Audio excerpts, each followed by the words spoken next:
Halo sahabat Stefani, jumpa lagi dengan saya Dr. Neni dari Stefani Skin Clinic. Kali ini kita akan menjawab pertanyaan mengenai hair loss, yaitu hair loss atau rambut rontok. Bagaimana cara menanggulanginya dan mengapa saat ini tuh kasus ini makin banyak.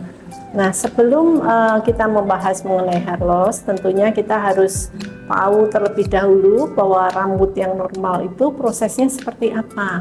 Nah, ternyata rambut yang normal itu adalah kalau jumlah dalam 1 cm kulit kepala kita itu mengandung 200 folikel. Lalu diameter rambutnya adalah 0,1 mm. Sedangkan pertumbuhannya yaitu sepanjang 1 cm atau 1,5 cm per bulan. Coba kalian cek folikel di rambut kalian 1 cm berapa jumlahnya. Kalian bisa hitung nggak? Sudah dapat jawabannya. Seandainya jumlah kalian tuh lebih dari 200, itu berarti rambut kalian sehat. Tetapi kalau rambut dari kalian dalam 1 cm bahkan hanya di bawah 200 atau mungkin hanya 50, wah itu tanda-tanda kita harus mulai memperhatikan. Karena pada kasus rambut rontok, jika penanggulangannya itu lebih cepat, itu jauh lebih bagus dibandingkan sudah terlambat. Jadi pada hair loss kita bagi menjadi dua, yaitu kasus yang akut maupun yang kronik. Akut adalah apabila proses terjadinya itu kurang dari 6 bulan. Biasanya bisa disebabkan misalnya habis melahirkan atau habis terkena sakit yang parah, misalnya terkena demam yang tinggi seperti kasus demam berdarah atau tipoid, itu mudah terjadi kerontokan rambut. Sedangkan yang kronik itu biasanya lebih dari 6 bulan, bisa akibat genetik. Jadi kalau genetik ini memang agak lebih susah ditanggulangi, tetapi bukannya tidak bisa, tetapi bisa. Karena itu kalian harus cepat-cepat nih, kalau kalian merasa rambut kalian makin tipis, nah segera lakukan konsultasi supaya itu lebih bagus untuk proses penyembuhannya. Jadi menurut lokasinya, rambut rontok itu bisa dibagi dua. Pertama yang sifatnya difus itu di seluruh kepala. Jadi tiba-tiba rambut di kepala kalian akan menipis, kemudian juga diameternya rambutnya jadi kecil-kecil, nggak gemuk-gemuk lagi. Terus kemudian kalau kalian perhatikan dari satu akar rambut itu harusnya tumbuh misalnya 3 sampai 5 helai rambut. Tetapi ternyata dari satu titik hanya tinggal 1 atau 2, itu harus mulai berhati-hati. Kemungkinan proses alopecia akan terjadi. Nah, pada diffuse alopecia itu penyebab yang umum adalah karena hormon. Pada laki-laki biasanya terjadi peningkatan di testosteron. Nah, nanti di segmen yang berikutnya akan saya jelaskan gimana cara penanggulangannya. Sedangkan pada wanita pun sama, itu juga gampang bisa terjadi, tetapi kasusnya lebih besar pada laki-laki.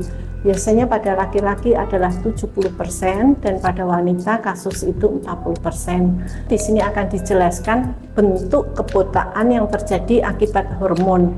Jadi ada yang mulai dari depan, ada yang mulai dari tengah di sini. Kalau kalian sudah amati bahwa garis di rambut hairline kalian sudah mulai mundur, nah itu kalian harus hati-hati karena kelanjutannya nanti apa yang terjadi jika ini makin mundur. Kemudian untuk penanganannya, untuk penanganan diffuse alopecia yang pada kasusnya masih akut, yaitu kurang dari 6 bulan, kami di Stefani Skin Clinic biasanya kami akan menggunakan laser rambut.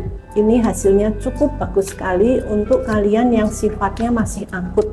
Dengan treatment lebih kurang 8 kali, seminggu bisa 1 atau 2 kali, biasanya kerontokan rambut akan di stop dan rambut akan kembali menjadi gemuk-gemuk kembali. Tetapi pada kasus yang sudah lebih berat, jadi lebih dari 6 bulan dan mulai terbentuk kebotakan, tentunya laser ini tidak bisa untuk menumbuhkan rambut yang baru, perlu waktu yang cukup lama. Nah, pilihannya kalian bisa menggunakan misalnya PRP atau yang sekarang lagi ngetren itu adalah stem cell rambut. Untuk kasus yang berat, Tentunya laser rambut aja nggak cukup, karena laser rambut itu kerjanya dengan melancarkan vaskularisasi atau pembuluh darah di daerah tersebut.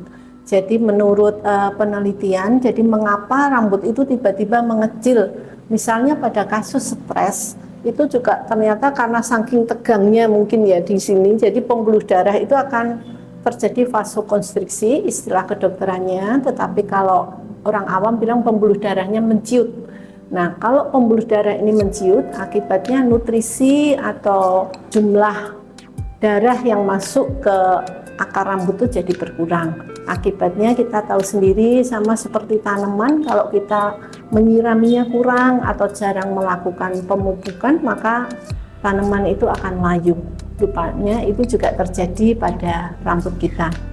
Bisa lakukan apa? Pada kasus yang berat, selain laser, kita bisa berikan juga injeksi. Injeksi ini bisa bermacam-macam, misalnya stem cell rambut yang hasilnya cukup bagus. Saya biasa mengerjakan ke pasien stem cell rambut itu saya kerjakan sebulan 1 kali, dan hasilnya akan terlihat pada bulan keempat, itu dimana rambut-rambut kecil yang baru akan tumbuh.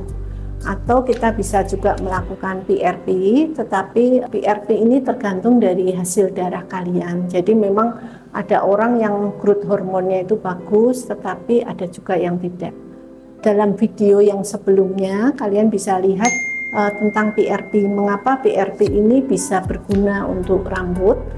Sudah saya jelaskan di video yang sebelumnya, kalian bisa lihat tentang PRP itu. Terus kemudian untuk yang diminum, tentunya kita harus melakukan pemupukan ya pada rambut ini. Kita bisa berikan hair tonic, itu pasti, kemudian obat-obatan. Obat-obatan ini tergantung pada kasus laki dan perempuan, itu juga berbeda. Rasanya saya sudah terlalu banyak ngomong ya. Saya akhirin dulu ya teman-teman. Sampai jumpa di video yang berikutnya. Bye.